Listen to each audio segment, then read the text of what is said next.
Mentre si continua a discutere sulla opportunità di avere un aeroporto ad Agrigento, la città rimane un'isola nell'isola, con la solita via crucis per raggiungerla. Anche sul fronte occupazionale la provincia di Agrigento rimane ultima. Convegno sulle professioni del futuro. Iniziativa a Favara del Centro Guttuso. Un progetto per ricostituire il grande centro. Si presenta Licata Ragusa.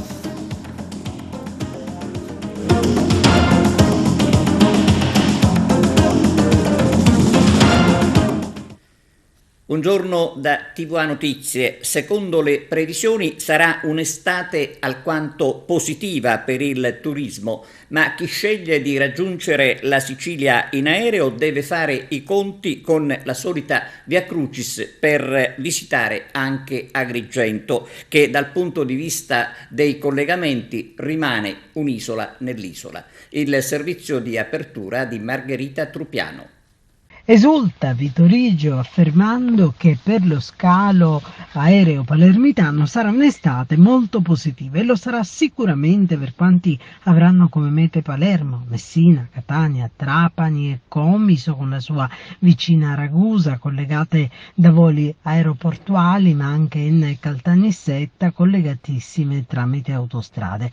Manca all'appello lei, la più bella tra le città dei mortali, bella, bistrattata, dimenticata. Chi vorrà venire ad Agrigento dovrà armarsi di santa pazienza, essere motivato, avere del tempo in più da utilizzare e prepararsi alla via crucis dei semafori della 189, delle pericolose interruzioni della 115 e poi poter ammirare le bellezze che ci riconoscono capitale della cultura 2025.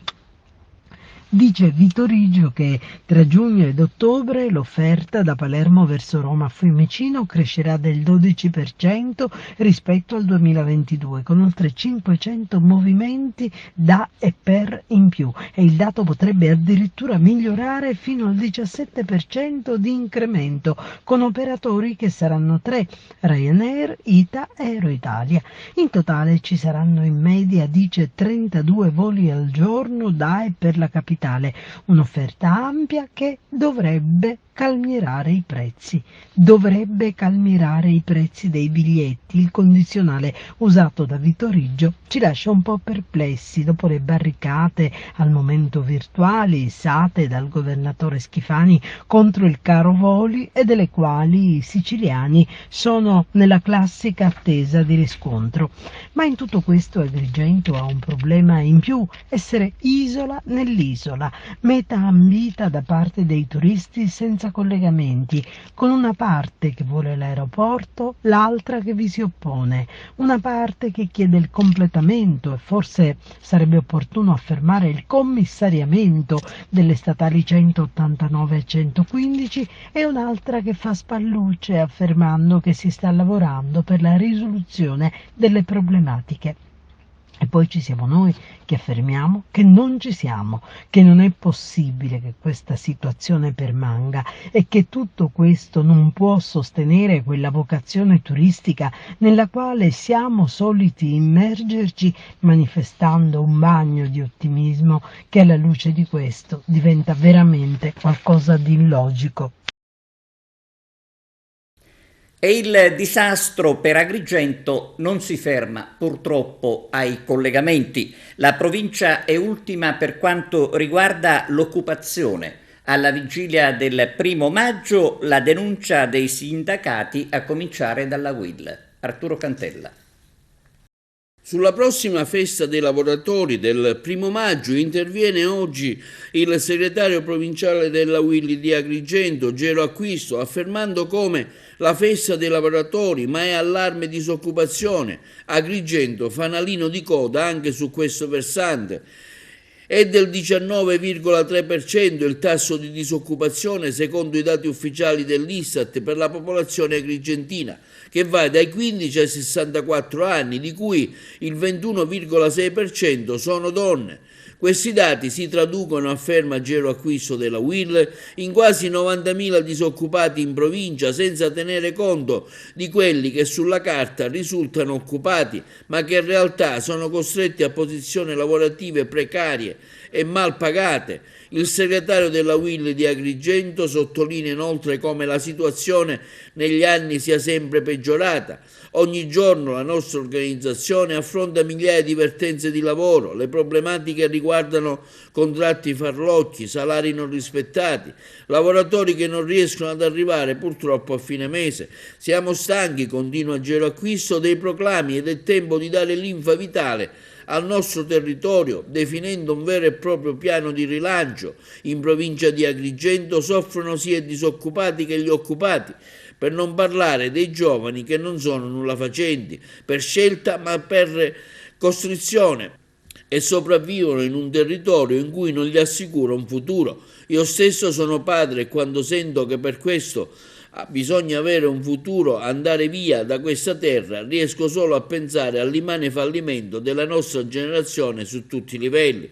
Per cambiare le cose bisogna metterci la faccia, occorrono investimenti per favorire il passaggio generazionale nelle imprese, sostegni per i giovani che si affacciano sul mercato sul lavoro. Vogliamo, continua Acquisto della UIL, una Sicilia a misura di giovani, di donne, di lavoratori e di famiglie, sempre maggiori risposte. Quindi 1° maggio CGIL, CISL e UIL si riuniranno a Potenza, la città simbolo della difficile situazione del Sud, ma anche luogo in cui potrà partire una nuova stagione di rilancio e di crescita. Quest'anno più che mai la UIL di Agrigento sarà presente con una delegazione alla manifestazione del 1° maggio per unirsi all'urlo di protesta. Boom di turisti con alberghi e ristoranti pieni, ma in Sicilia manca il personale in quasi tutti i settori. Questa per esempio è una richiesta di stamattina di un nostro ristoratore, anche di un ristorante di un certo livello, dove dice: buongiorno, cerco uno chef per il mese di maggio, un altro risponde: hai 5.000 euro da dargli. Insomma, questo è indicativo. Poi qui ce ne sono altre di richieste di personale di sala, di personale sempre di cucina, di lavapiatti, insomma sono un po' tutte le figure quelle che vanno ad essere ricercate, ma ricercate veramente, nel senso che non c'è disponibilità. E i motivi purtroppo sono molteplici, nel senso che non è solamente adesso più solamente il reddito di cittadinanza, perché al netto della sua rimodulazione comunque è un problema che ci trasciniamo dietro. Per esempio a Palermo un problema grande è che si è ribaltata l'asticella tra domanda e offerta. Mi spiego meglio: se prima c'era un tot numero di attività commerciali, di pubblici esercizi, adesso nell'ultimo anno abbiamo avuto un incremento del 40%. Questo incremento ovviamente sbilancia quello che è la disponibilità del personale a disposizione, perché se ci sono il 40% dei locali in più, ovviamente ci deve essere anche non solo l'utenza, e parlo della clientela, ma anche di chi lavora all'interno di questo 40%. Questo è un problema anche di stipendi che magari alcuni ristoratori offrono a chi poi dovrebbe lavorare. Allora, questo è un problema, diciamo, di generalizzazione. In realtà non è così, ci sono tanti ristoranti, buoni ristoranti, anche medio-piccoli, che offrono gli stipendi giusti, parliamo di 1.200, 1.300, 1.500, i 2.000, dipende dalle mansioni. Naturalmente c'è anche chi, ed è inutile nascondersi dietro un dito, offre di meno, ma lì diventa un problema anche di attenzione da parte del personale dipendente nei confronti di chi invece gli offre il lavoro. È chiaro che se tu offri 800 euro per orari massacranti, ma diciamo che nella maggior parte dei casi non è più così, ovviamente basta dire no. perché il problema è quello che poi magari nel corso del tempo si accetta questa situazione, ma poi non si accetta la condizione. E allora delle due l'una, tanto vale che in sede di colloquio, fra virgolette, se ti viene proposto 800 euro non vai. Io qui nella nostra chat le richieste sono anche per paghe più alte e in effetti è così. Ok, gli stipendi, ma quello che lamentate voi ristoratori, lei ovviamente è anche presidente di un'associazione importante, abbiamo parlato anche con Federalberghi, è la mancanza di professionalità. Assolutamente sì, e questo fa pari e patta col discorso che vi dicevo poc'anzi dello sbilanciamento. A fronte di una richiesta economica da parte dell'eventuale dipendente che si lamenta che gli 800, i 700, i 900 eccetera eccetera non sono congrui con quello che è il loro lavoro, di contro dal nostro punto di vista invece c'è spesso, non sempre, ma molte volte capita la mancanza di professionalità, dove mancanza di professionalità si intende l'improvvisarsi nel nostro lavoro, che invece va formato, va informato, frutto di un lavoro anche culturale nel nostro settore, chiaramente, che porta e che prende anche del tempo. Ecco perché alle volte c'è lo sbilanciamento tra dei contratti mediamente buoni piuttosto che dei contratti che sono un po', ovviamente, dove si dice che non si arriva a fine mese, ma dall'altra parte l'offerta non è il massimo, nel senso che molto spesso, è capitato a me, è capitato anche ad altri, viene gente e questo lavoro non lo ha fatto mai.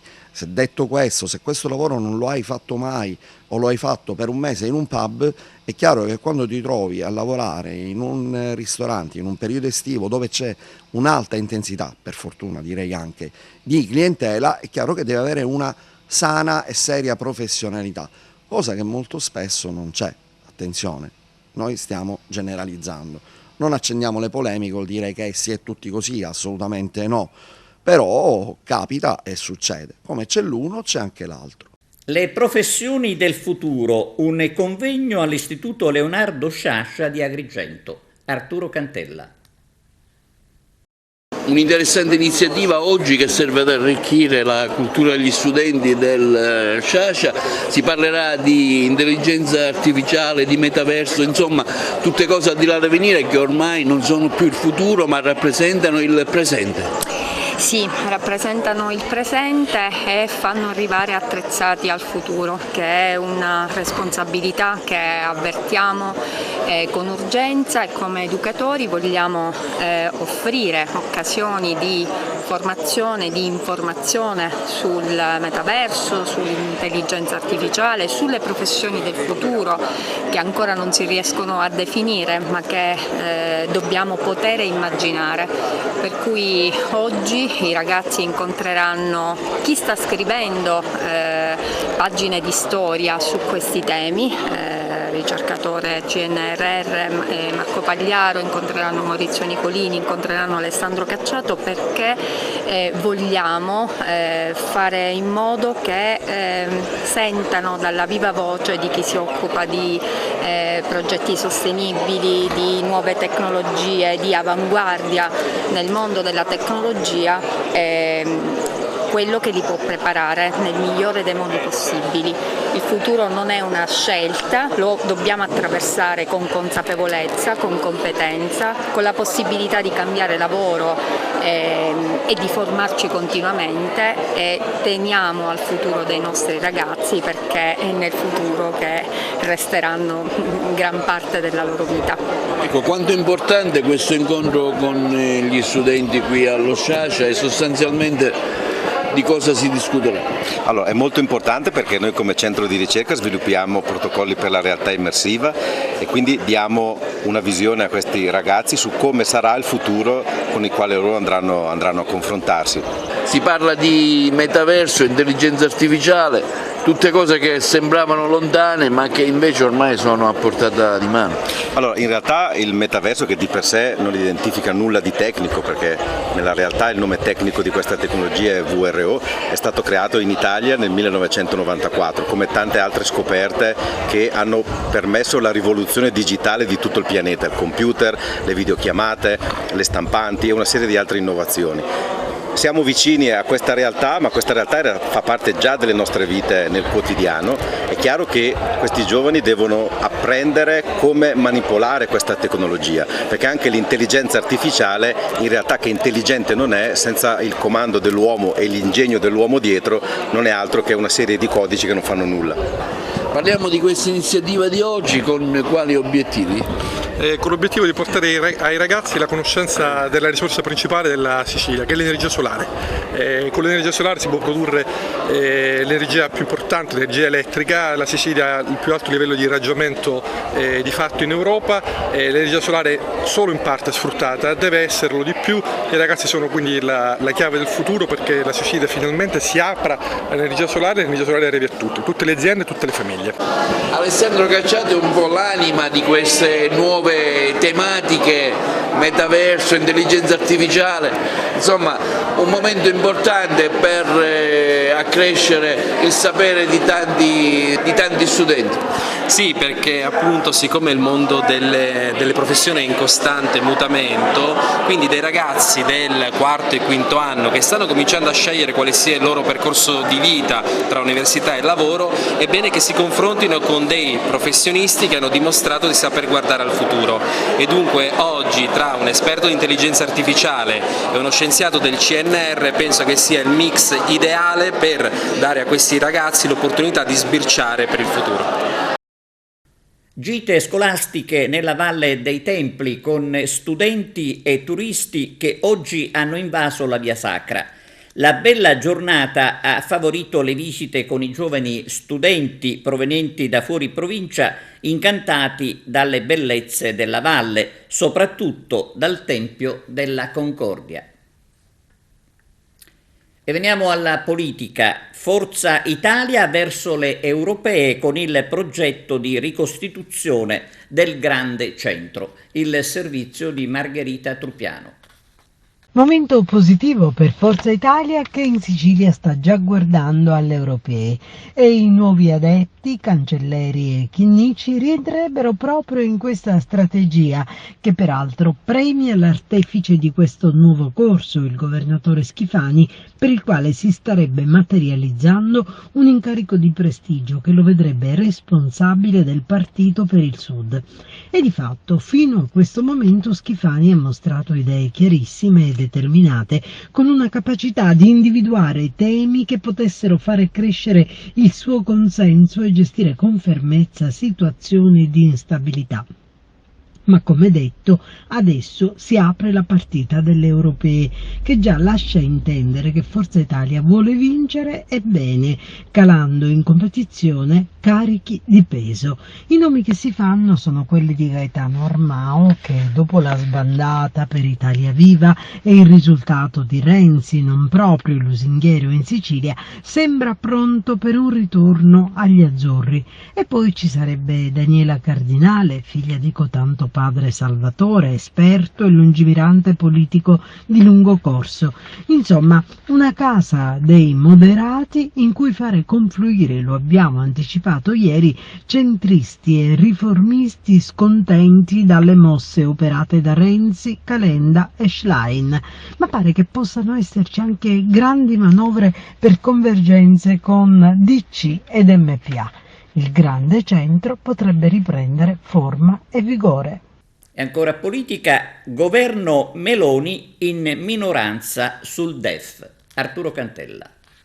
Alla prima vera occasione di incidere positivamente sull'economia, il governo di destra si frantuma in aula su un provvedimento impattante come lo scostamento di bilancio previsto nel documento di economia e finanza. Questa è la riprova che la maggioranza è saltata e la Valchiria Meloni si è trasformata in un agnellino con le idee sempre più confuse. Queste sono le prime parole che arrivano oggi dal parlamentare agrigentino di 5 Stelle, onorevole Ida Carmina, che afferma ancora come è gravissimo perché tra l'altro si mettono a rischio gli aiuti alle imprese, al welfare, ai giovani, alle famiglie, alla finanza pubblica e sarà sottoposta a duri monimenti. Perdiamo la faccia con l'Europa, continua Carmina, ritardare sul DEF non può essere un inciampo ma un autentico disastro che mina la credibilità e l'autorevolezza del nostro Paese. Nel mio intervento ho sottolineato che la propaganda urlata quotidianamente da Giorgia Meloni, che da oppositrice feroce al presidente Conte non faceva altro che demagogia populista, adesso la Premier e la maggioranza si chiariscono ancora una volta, hanno dimostrato di essere incollati solo al potere, ma non hanno alcun senso del ruolo istituzionale che ricoprono. Siamo qui a discutere del DEF, il principale documento di programmazione della politica economica e di bilancio, che indica una prospettiva di impegni a medio e lungo termine adottata dal governo italiano nel rispetto al patto di stabilità.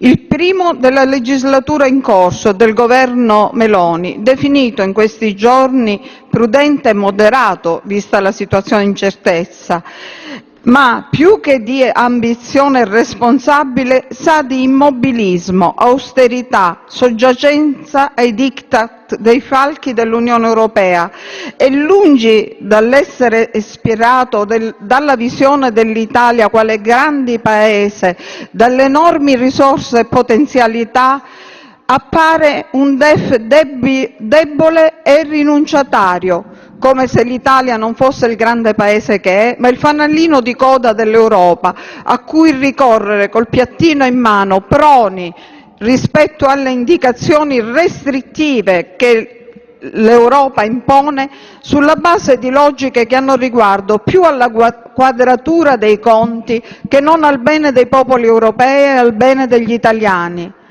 Ma dov'è la Meloni? Dov'è finita la coraggiosa guerriera che si scagliava contro la Troica, contro la finanza dell'Unione Europea che imponeva sofferenza al popolo italiano? È scomparsa? La rivogliamo, vogliamo lei, quella di prima, quella che ha vinto le elezioni sulla base di queste promesse al popolo italiano. Come avete sentito dai titoli, violenza contro i minori, un incontro a Favara per iniziativa del Centro Guttuso. Giuseppe Moscato. Inserita nel contesto della Festa della Legalità, il Centro Culturale Renato Guttuso ha organizzato questo convegno, questo incontro per parlare di violenza contro i minori. Un parlare insieme tra relatori, tra professionisti di questo importante settore e soprattutto con i giovani, con gli studenti, per cercare di far capire loro l'importanza del colloquio, l'importanza del parlare. Un impegno importante per il Centro Guttuso. Sì, è un impegno importante e soprattutto doveroso, perché i giovani, i bambini sono la società del domani, il futuro, e che spero sia veramente bellissimo. Noi con questo convegno, che non sarà il solo ma ne faremo tanti altri, vogliamo dare un segno, vogliamo dire parlatene, non è tabù. La violenza ai minori è un fenomeno diffuso con un'escalation paurosa, ma è tenuto ancora nascosto perché quasi quasi si avvergogna, anche perché spesso non denunziati i fatti perché avvengono in seno all'ambiente familiare, alle mura domestiche, che sono quelle proprio che dovrebbero tutelare, proteggere, amare e far sentire amati i bambini. Quindi noi oggi vogliamo dire, assieme alle istituzioni, assieme a tutti gli organi, a tutte le persone che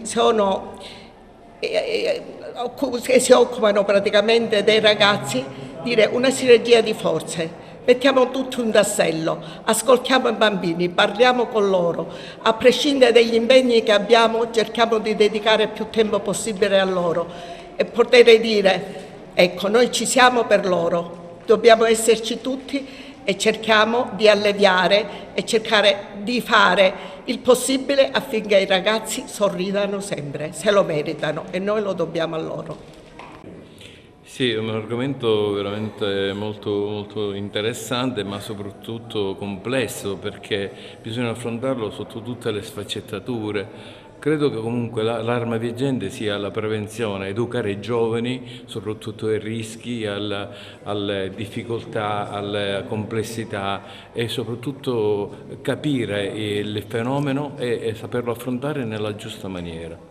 I giovani, i ragazzi, i bambini recepiscono la gravità e il pericolo? Beh, ogni fascia di età ha sicuramente le sue problematiche. Comunque l'adolescenza è una tappa della vita difficile perché l'adolescente cerca la propria identità, il proprio modello a cui identificarsi. Quando i modelli non sono positivi e sono negativi, fanno sicuramente un danno serio alla psiche. Anna Alba avvocato, Anna Alba sindaco, che ha dato il suo contributo, il suo apporto non solo a questo convegno, perché nella qualità di primo cittadino è stata anche da tutor in delle situazioni che mai forse né come donna né come mamma si sarebbe voluta trovare. Sì, assolutamente sì, è stata un'esperienza forte che porterò nel mio cuore e che cerco di raccontare sempre in qualsiasi tipo di occasione, perché spesso questi eventi spiacevoli fanno girare dall'altra parte, perché il silenzio o comunque l'omertà di non parlare di eventi che spesso succedono vicino a casa nostra non è affatto semplice. Tutto questo succede nel nostro territorio e non dobbiamo fare finta di nulla, abbiamo le autorità al nostro fianco e soprattutto dobbiamo essere forti come genitori, come cugini, come parenti, come amici, di dare ascolto a queste persone, perché ognuno ha diritto di avere una parte di felicità e garantire una normalità, soprattutto ai più piccoli che hanno davvero l'obbligo di sorridere alla vita. E c'è il via libera al finanziamento per interventi su condotte fognarie e impianti di depurazione in Sicilia. Vediamo.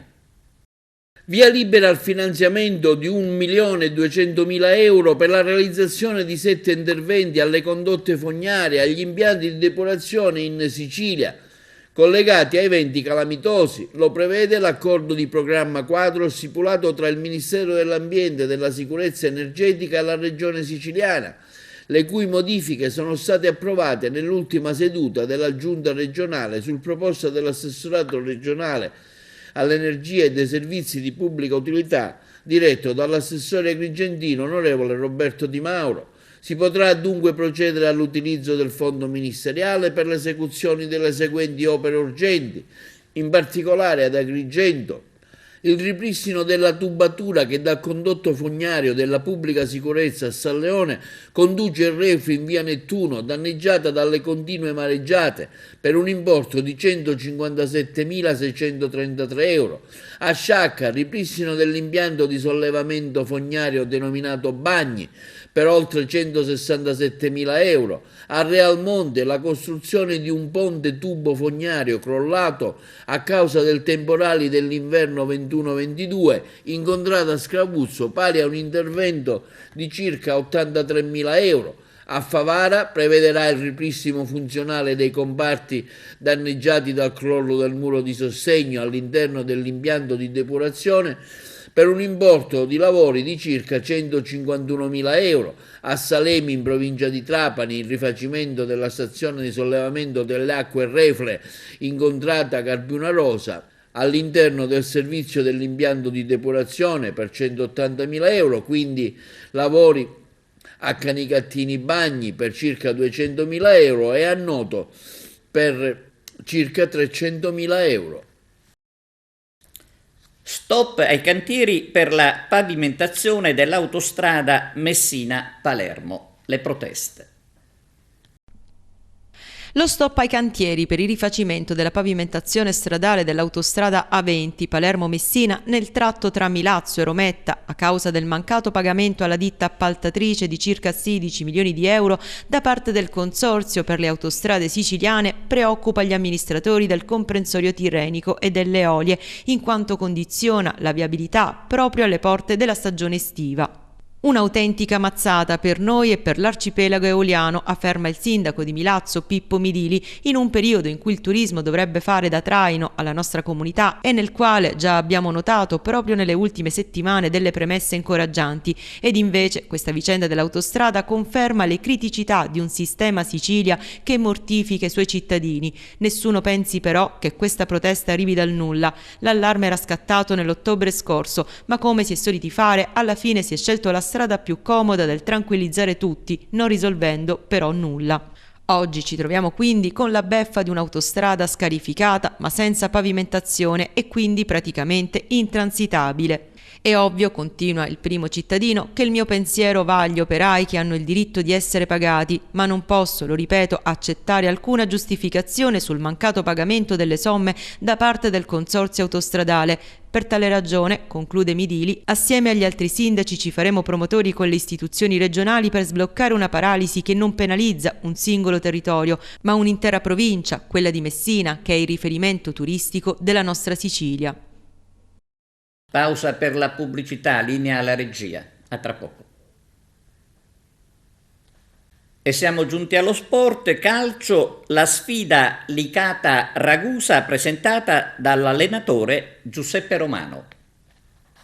La partita di domenica contro il Ragusa per noi ha un significato importante, cioè significa che è una partita che siamo dentro o fuori in quello che è il discorso playoff. Chiaramente una vittoria ci fa sperare ancora nell'ultima giornata di campionato ad ambire un posto nella griglia dei playoff. Un eventuale passo falso chiaramente dovremmo abdicare a quello che è la situazione dei playoff. Incontriamo una squadra che ha una situazione di classifica non buona, per cui significa che verranno a giocarsi la loro partita con il coltello tra i denti, cercare di fare punti, ma noi nello stesso tempo, come ho detto poco fa, dobbiamo cercare di centrare la vittoria e giocarcela fino alla fine per quanto riguarda il discorso playoff. 500 chilometri da Cefalù a Lettina e il ritorno. Questa è la corsa dei ciclopi.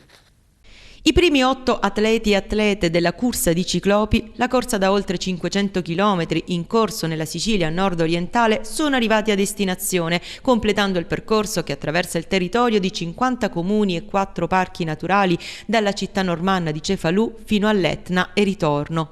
Ad aggiudicarsi la vittoria l'italiano Marco Gubert fra gli uomini e la britannica Sabrina Verie fra le donne, rispettivamente in 86 ore e 28 minuti e in 109 ore e 48 minuti.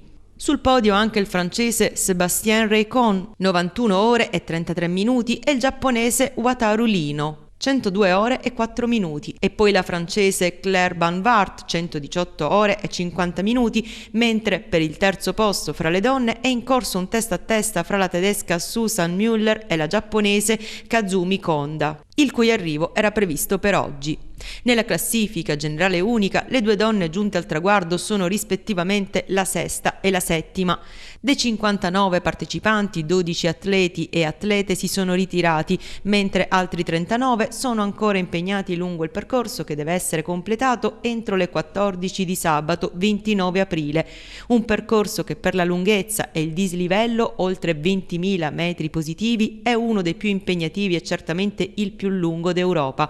Nonostante qualche imprevisto con le condizioni meteo che hanno imposto di modificare il percorso sull'Etna, spiega Giorgio Cambiano dell'associazione Triscele Trailers, che ha organizzato la manifestazione, fino ad ora tutto sta procedendo per il meglio, con gli atleti e le atlete entusiasti di un percorso che unisce mare e montagna e che al di là di ogni aspettativa mostra la Sicilia in tutto il suo splendore, con passaggi fra bellezze artistiche e architettoniche e panorami mozzafiato.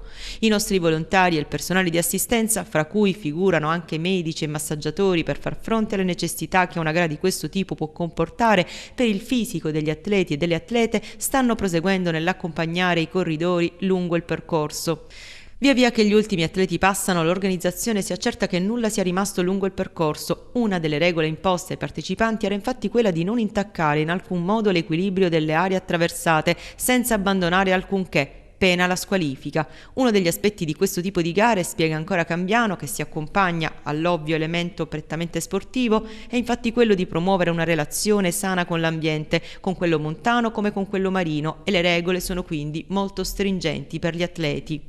Dopo che gli ultimi atleti saranno arrivati sabato e dopo il meritato riposo, la cerimonia conclusiva di premiazione si svolgerà domenica sul lungomare di Cefalù, alla presenza delle autorità e degli sponsor che hanno sostenuto la manifestazione. La corsa di ciclopi è la prima endurance trail del meridione d'Italia. È una corsa molto lunga, intorno ai 500 km, con 20.000 metri e più di dislivello, che percorre tutto l'ambiente nord-orientale della Sicilia, con partenza e arrivo a Cefalù e passando tra le montagne, il mare, 4 parchi regionali delle Madonie, dei Nebrodi, dell'Etna e dell'Alcantara, 8 dei borghi più belli d'Italia. Insomma, un panorama generale di quello che la nostra terra può offrire e che quindi alletta atleti provenienti da tutto il mondo per partecipare a un evento sportivo di primo livello, ma anche per godere delle bellezze della nostra terra.